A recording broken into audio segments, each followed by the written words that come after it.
Jikalau baru mengenal saluran gue dan tidak terbiasa dengan seri ini, kasus ini hampir terlalu mengerikan untuk disebutkan. Ini adalah seri yang disediakan untuk kasus-kasus yang sedikit lebih mengganggu, dan yang ini pasti termasuk dalam kategori itu. Beberapa dari lo mungkin ingat kasusnya karena hal ini memicu kemarahan di masyarakat. Tapi sebelum kita mulai, hai semua, nama gue Didis, gue dari Indonesia. Subscribe channel ini, nyalakan notifikasi bel di bawah ini supaya tidak ketinggalan, dan like, share juga kepada teman lo biar dia tahu apa yang lo tahu. Setelah sudah siap, langsung saja kita ke kisah nyata mengerikan untuk episode kali ini.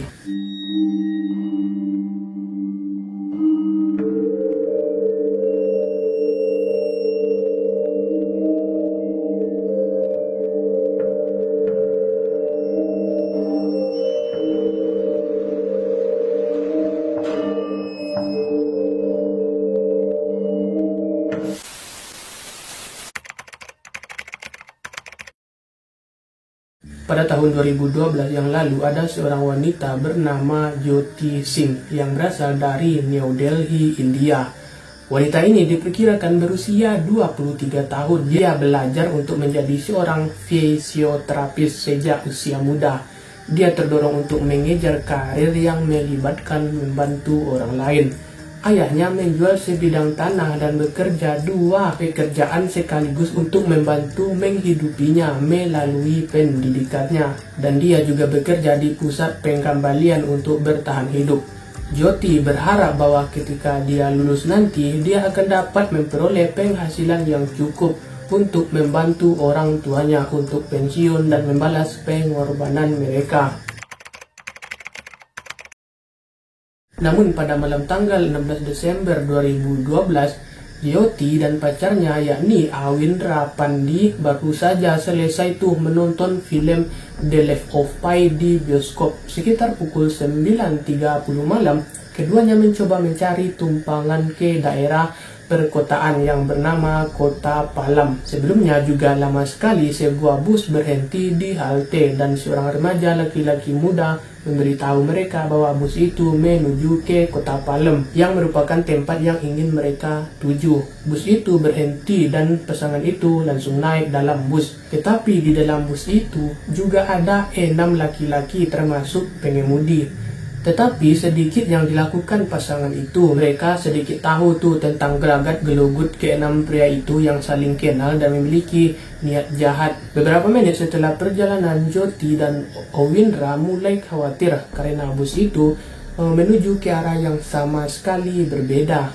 Ke-6 pria di dalam bus tadi mulai mengganggu pasangan itu dan menanyakan apa yang mereka lakukan. Awindra selaku pacarnya Jyoti risih karena si pria-pria nggak jelas ini ya agak rese dan sekali-sekali mengganggu pacarnya. Di malam itu karena merasa terancam, Awindra langsung berhadapan dengan orang-orang itu di dalam bus dan perkelahian pun segera terjadi. 5 orang mulai menyerangnya sementara pengemudi terus mengemudi di sekitaran kota. Salah satu orang mengeluarkan besi berkarat yang sangat tajam dan tongkat panjang dan memukul kepala Awindra dengan tongkat itu. Kelompok itu kemudian memukulinya dengan tongkat yang sama. Pemukulan itu sangat parah. Awindra jatuh dan tidak sadarkan diri. Sedangkan Jyoti, pacarnya Awindra, kemudian diseret ke bagian belakang bus oleh ke-6 cowok yang jahat tadi. Dia mencoba yang terbaik untuk melawan. Dia menyerang, dia meninju dan menggigit pria-pria tersebut. Namun mereka berhasil mengalahkannya dan menggunakan batang besi tadi untuk memukulinya juga. Setelah memukulinya selama beberapa menit, para pria itu mulai memaksakan dirinya untuk menyerangnya kembali. Para pria itu kemudian mengambil besi tajam dan menusukkannya ke dalam alat kelaminnya dan ke bagian belakang Jyoti. Dari serangan biadab itu, sebagian usus Jyoti telah keluar. Para pria itu kemudian menarik usus Jyoti dengan tangan mereka, dan karena rasa sakitnya dia pingsan. Serangan itu berlangsung selama sekitar 45 menit. Setelah pria itu selesai, keduanya ditelanjangi, harta benda mereka diambil, dan mereka dilemparkan dari bus ke bawah. Sementara kendaraan masih bergerak, seorang pejalan kaki memperhatikan pasangan itu dan menelpon pihak berwajib. Lalu polisi datang dan membawa pasangan itu ke rumah sakit. Awindra terluka parah, tetapi dia baik-baik saja. Tetapi lain halnya dengan Jyoti. Dalam kondisi kritis, laporan medis menunjukkan dia menderita pendarahan dalam dan cedera serius yang berada di sekitaran perut, usus, dan alat kelaminnya. Jyoti sadar kembali tetapi tidak dapat berbicara. Selama penyerangan, dia mendengar para pria berbicara satu sama lain dan dapat menyebutkan beberapa nama dengan menuliskannya. Dia juga memberikan pernyataan melalui gerakan tangan dan menjawab pertanyaan pilihan ganda. Mereka menjelaskan kepada polisi bahwa mereka ditipu untuk percaya bahwa bus itu adalah bagian dari armada umum Kota Batu. Lalu tidak butuh waktu lama oleh polisi New Delhi untuk melacak dan menangkap orang pertama dalam kejahatan yang mengganggu ini. Polisi mempelajari rekaman CCTV dari kamera jalan raya, dan rekaman tersebut menunjukkan bus melaju melewati kamera sekitar pukul 9 malam. Bus kemudian diidentifikasi sebagai bagian dari armada yang dimiliki oleh perusahaan charter swasta yang beroperasi untuk sekolah swasta. Tersangka yang mengemudikan bus ini dilacak tuh. Pengemudi adalah seorang pria berusia 30 tahun bernama Rem Singh, dan yang lainnya yang terlibat segera dilacak juga. Polisi telah menyiapkan sketsa dari deskripsi yang diberikan oleh para korban. Tersangka lainnya adalah orang-orang perindapan, yakni saudara laki-laki Ram Singh yang merupakan seorang pria berusia 26 tahun bernama Make Singh dan seorang pria berusia 28 tahun bernama Akshay Sakur, seorang pria berusia 20 tahun bernama Vinay Sema, seorang pria berusia 20 tahun Pawan Gupta, dan seorang pria berusia 17 tahun yang tidak dapat disebutkan namanya. Itulah nama-nama tersangka yang dapat diidentifikasi oleh polisi. Karena alasan hukum, setelah menangkap tersangka, polisi menemukan pakaian Jyoti yang berlumuran darah dan batang besi itu. Keenam tersangka mengatakan kepada polisi bahwa mereka telah keluar minum di waktu malam itu dan telah memutuskan untuk berkeliling untuk bersenang-senang. Sebelum lama kemudian, geng tersebut membuat rencana untuk merampok beberapa orang untuk mendapatkan uang tambahan. Rencananya adalah untuk mengajak orang-orang naik dengan berpura-pura menjadi bus yang sah. Beberapa jam sebelum serangan, geng tersebut telah merampok seorang pria yang mengganggu bus mereka. Mereka mencuri ponsel dan uang tunai yang dimilikinya. Mereka kemudian melemparkannya dari bus dan mulai mencari korban berikutnya. Pria yang dirampok melapor kejahatan tersebut kepada 3 petugas polisi yang bertugas. Ketiga petugas tersebut mengatakan pria itu tidak bisa berbuat apa-apa. Sangat menjengkelkan jika petugas bertindak lebih awal dan mengamankan atau merespon laporan dari pria awal tadi, maka pasangan itu tidak akan diserang. Lalu ketiga petugas itu kemudian diskors karena kurangnya tindakan dan terbilang lalai dalam berpatroli. Jadi keenam pria itu kemudian menemukan pasangan yang tidak menaruh curiga yang menunggu bus dan membujuk mereka masuk. Setelah serangan itu, mereka membersihkan bus itu dengan tujuan untuk menghilangkan bukti dan bersumpah satu sama lain bahwa mereka tidak akan pernah membicarakan kejahatan mereka. Pada hari-hari setelah serangan itu, tim dokter dibentuk untuk membantu Jyoti, tetapi kondisinya memburuk dan dia menjalani beberapa operasi dalam beberapa hari pertama untuk mengangkat bagian ususnya yang rusak parah. Dokter kemudian memutuskan untuk menerbangkannya ke Singapura untuk perawatan lebih lanjut. Di dalam pesawat, dia menderita serangan jantung dan karena itu dia juga menderita kerusakan otak.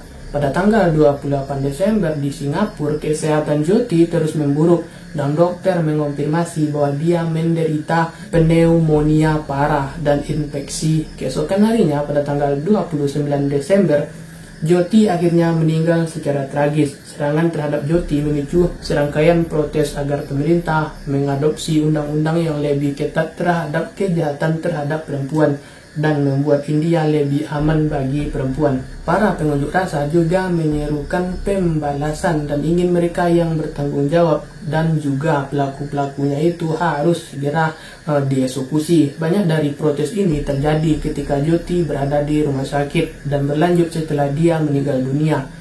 Para pengunjuk rasa disambut dengan tongkat gas air mata dan meriam air. Dengan banyak pengunjuk rasa ditangkap karena tekanan dari media dan pengunjuk rasa lainnya. Lalu persidangan diadakan di pengadilan jalur cepat khusus. Biasanya persidangan di India dapat berlangsung selama 10 tahun. Para tersangka mencoba mengklaim bahwa Jyoti dan Owindra mulai berciuman di bagian belakang bus, yang itu melanggar tradisi dan moral. Mereka juga mengatakan perkelahian itu terjadi setelah mereka menghadapi pasangan itu dan bahwa Owindra telah melakukan pukulan pertamanya. Pengacara terdakwa pria disematkan semua kesalahan pada pasangan yang menyatakan bahwa pasangan yang belum menikah tidak berhak bersama pada waktu malam, dan pada dasarnya mengatakan bahwa Jyoti yang meminta hal itu di bawah Rajendra, dan bahwa Rajendra bertanggung jawab karena ia gagal dalam tugasnya untuk melindungi wanitanya. Pada tanggal 10 Maret 2013, pengemudi bus tadi yang bernama Rem Singh ditemukan tewas tergantung di langit-langit selnya sendiri. Dia seharusnya berada di bawah pengawasan konstan dan juga berbagai selnya dengan narapidana lainnya. Meskipun demikian, Ram tampaknya menggunakan tempat tidur dan tali dari celananya untuk membuat jerat dan menggunakan ini untuk mengakhiri hidupnya sendiri. Meskipun teori ini diperdebatkan, diperkirakan bahwa teman satu selnya yakni Dewa kita mungkin telah mengambil keadilan ke tangan mereka sendiri. Ram mengalami cedera lengan yang membuatnya hampir mustahil untuk melakukannya. Keluarganya percaya bahwa dia dibunuh remaja berusia 17 tahun itu. Itu adalah orang pertama yang dibawa ke pengadilan dan dia diadili secara terpisah. Dan sebagai seorang remaja, dia dinyatakan bersalah atas kejahatan tersebut dan dibebaskan pada tahun 2015 setelah menjalani 3 tahun di fasilitas reformasi yang merupakan hukuman maksimum bagi remaja. Identitasnya telah diubah dan catatan kriminalnya telah dihapus bersih. Muket Singh yang salah satu pelaku terus menyalahkan Jyoti dan mengatakan butuh 2 tangan untuk bertepuk tangan. Seorang gadis yang baik tidak akan berkeliaran di jam 9 malam. Seorang gadis jauh lebih bertanggung jawab atas dirinya sendiri daripada seorang anak laki-laki. Sampai pada tanggal 10 September 2013, 4 orang yang terlibat dinyatakan bersalah dan dijatuhi hukuman mati.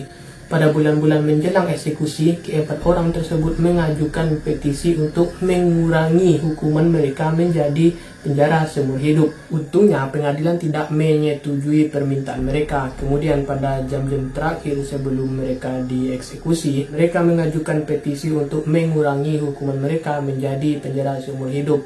Dihukum mati, mereka dapat mengajukan banding pada menit terakhir agar hukuman mati mereka dibatalkan. Keduanya ditolak tanggal 20 Maret 2020. Pada tahun itu adalah hari eksekusi. Ratusan petugas polisi dikerahkan di luar penjara untuk mengendalikan kerumunan yang menunggu untuk merayakan kematian mereka. Para pria digiring ke tiang gantung dan dilaporkan bahwa beberapa pria menangis dan memohon kepada petugas untuk mengampuni mereka. Lalu Algojo memasang tali jerat di leher masing-masing dari mereka satu persatu kepala penjara, kemudian memberi isyarat untuk pintu jebakan untuk membuka keempatnya, kemudian digantung secara bersamaan selama total 30 menit. Tubuh mereka kemudian dibuang sesuai dengan praktik keagamaan mereka. Kematian Jyoti menyebabkan 6 kartu jalur cepat baru dibuat untuk kasus-kasus yang sekarang juga membawa hukuman mati. So, jadi itu adalah kisah tragis dari India, dan satu pesan yang dapat kita ambil adalah jangan ciuman di bis karena itu akan membuat iri orang bandit-bandit lokal. Dan sekian videonya, bye bye, dan gue pamit undur diri dan see you on the next video and bye bye.